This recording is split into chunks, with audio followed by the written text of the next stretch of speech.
നമ്മൾ പഠിക്കാൻ പോകുന്നത് സ്പീഡ്. അപ്പോൾ നമ്മൾ ഡിസ്റ്റൻസ് ഫോർമുല അല്ലെങ്കിൽ ലെങ്ത്തിൻ്റെ ആ ഇക്വേഷൻ വെച്ചിട്ടാണ് നമ്മൾ സ്പീഡിൻ്റെ ഇക്വേഷൻ ഡിറൈവ് ചെയ്തെടുക്കുന്നത്. അപ്പോൾ നമുക്കറിയാം given a point moving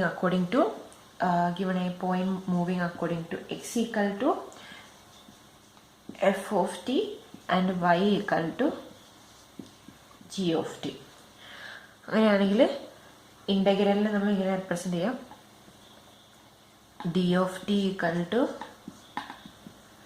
integral a to t root of f dash of s all square plus g dash of s all square dt. ഇവിടെ ടി ആയതുകൊണ്ട് നമ്മളിവിടെ എസ്സിന് ടിക്ക് പകരം ഇതിനെ എസ്സിനാക്കി മാറ്റിയെന്നേ ഉള്ളൂ കേട്ടോ. അപ്പോൾ ഈസ് ദ ഡിസ്റ്റൻസ്. ഇത് ഡിസ്റ്റൻസ് ആണ് നമുക്കറിയാം. ഈ എക്സ് വൈ എന്ന് പറഞ്ഞ ആ കേവിലെ ഡിസ്റ്റൻസ് ആണ്. എന്ന് വെച്ചാൽ എ എന്ന് പറഞ്ഞ പോയിന്റ് തൊട്ട് ടി എന്ന് പറഞ്ഞ എ തൊട്ട് ടി വരെയുള്ളതിൻ്റെ ഡിസ്റ്റൻസ് ആണിത്. അപ്പോൾ ഡിസ്റ്റൻസിൻ്റെ ഈ ഫംഗ്ഷൻ്റെ ഡെറിവേറ്റീവ് ആണ് ഡി ഡാഷ് ഓഫ് ടി കണ്ടു ചെയ്യാൻ തരും. നമ്മൾ പഠിച്ചിട്ടുണ്ട് fundamental theorem of calculus. Fundamental theorem of calculus വെച്ചിട്ട് നമ്മൾ ഇതിനെ ഡെറിവേറ്റീവ് കാണുമ്പോൾ എന്ത് വരും? ഈ ഇൻ്റഗ്രൽ പോയിട്ട് ഫംഗ്ഷൻ മാത്രമേ വരും. റൂട്ട് ഓഫ് ഇവിടെ F dash of S all square, എഫ്സിന് പകരം ടി ആവും, all square plus G dash of T all square എന്ന് കിട്ടും. ഡി ഡാഷ് ഓഫ് ടി എന്ന് പറയുന്നത് ഇത് കിട്ടും. അപ്പോൾ ഇത് വെച്ചിട്ടാണ് ഇതാണ് നമ്മുടെ ഡിസ്റ്റൻസ് എന്ന് പറയുന്നത്, അല്ല സ്പീഡ് എന്ന് പറയുന്നത്. അപ്പോൾ let a point move according to the equation x equal to f of t and y equal to g of t, then the speed of the point at time t, speed of the point at time t is, ഇതാണ് equation, speed of the point at time t. അപ്പോൾ ഇത് വെച്ച് നമുക്കൊരു problem ചെയ്ത് നോക്കാം. സ്പീഡിൻ്റെ ഒരു problem ചെയ്യാം. Question ഇതാണ്.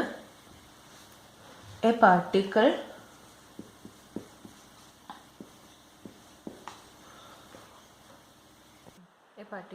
moves around the elliptical track. When is the speed greatest and where is it least? അപ്പോൾ സ്പീഡ് ഏറ്റവും കൂടുന്ന ടൈമും സ്പീഡ് ഏറ്റവും കുറയുന്ന ടൈമും കണ്ടുപിടിക്കണം. അപ്പോൾ ആദ്യം നമ്മൾ എന്ത് ചെയ്യണം? നമ്മുടെ ഫംഗ്ഷൻ തന്നിട്ടില്ല, കർവ് തന്നിട്ടില്ല, എലിപ്റ്റിക്കൽ ട്രാക്കും കൂടെ കൊടുക്കണം കേട്ടോ. എലിപ്റ്റിക്കൽ ട്രാക്ക് എന്ന് പറയുന്നതാണ് x equal to cos t, y equal to 2 sine T.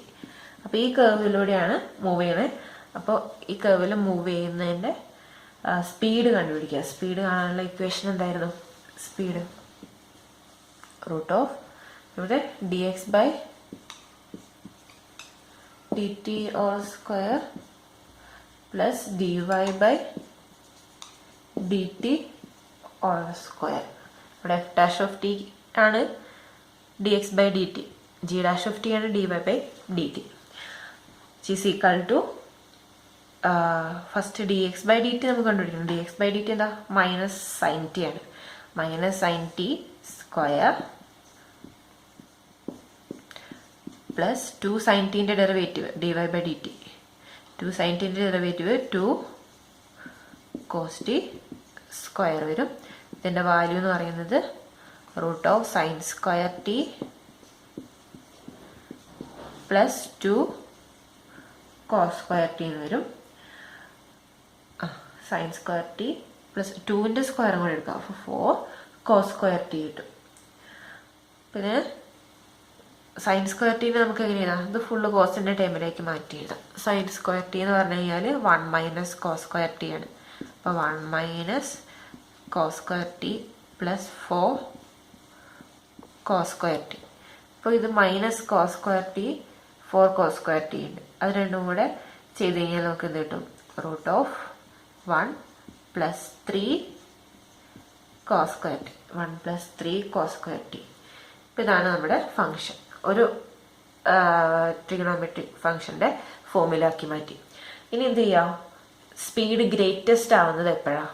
Speed greatest ആണെങ്കിൽ ഈ വാല്യൂ എന്താണ്?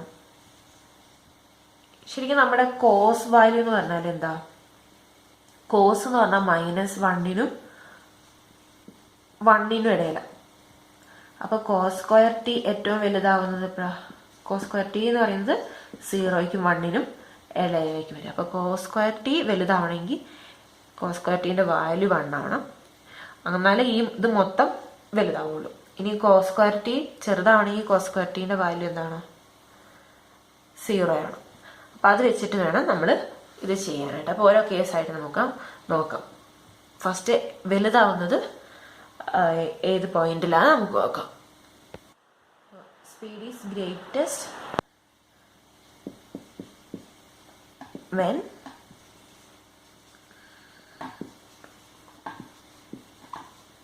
Cos square T equal to 1. Cos square T 1 ആവണമെങ്കിൽ കോസ് ടി എന്താവണം? That is cos T equal to +or-1 ആവണം. അപ്പോൾ cos T +or-1 ആവണമെങ്കിൽ എന്ത് വേണം? ടി ഏതൊക്കെ വാല്യൂസ് വരണം? ടി എന്ന് പറഞ്ഞാൽ nπ ആവുമ്പോൾ 1ഉം -1ഉം മാറി മാറി വരും. അപ്പോൾ ഏതൊക്കെയാ? That is when t equal to 0, πയിൽ -1, 2πയിൽ 1, ഇങ്ങനെ കണ്ടിന്യൂ ചെയ്തു പോകും. അപ്പോൾ നമ്മുടെ സ്പീഡ് ഗ്രേറ്റസ്റ്റ് ആവാൻ വേണ്ടി ടി എന്തായാൽ മതി? ഈ വാല്യൂസ് ഏതെങ്കിലുമൊക്കെ ആയാൽ മതി. ഇനി സ്പീഡ് ഏറ്റവും ലീസ്റ്റ് ആവാൻ വേണ്ടി എന്ത് വേണം? കോസ് സ്ക്വയർ ടി 0 ആവണം. സ്പീഡ് ലീസ്റ്റ് ആവുന്നത് വെൻ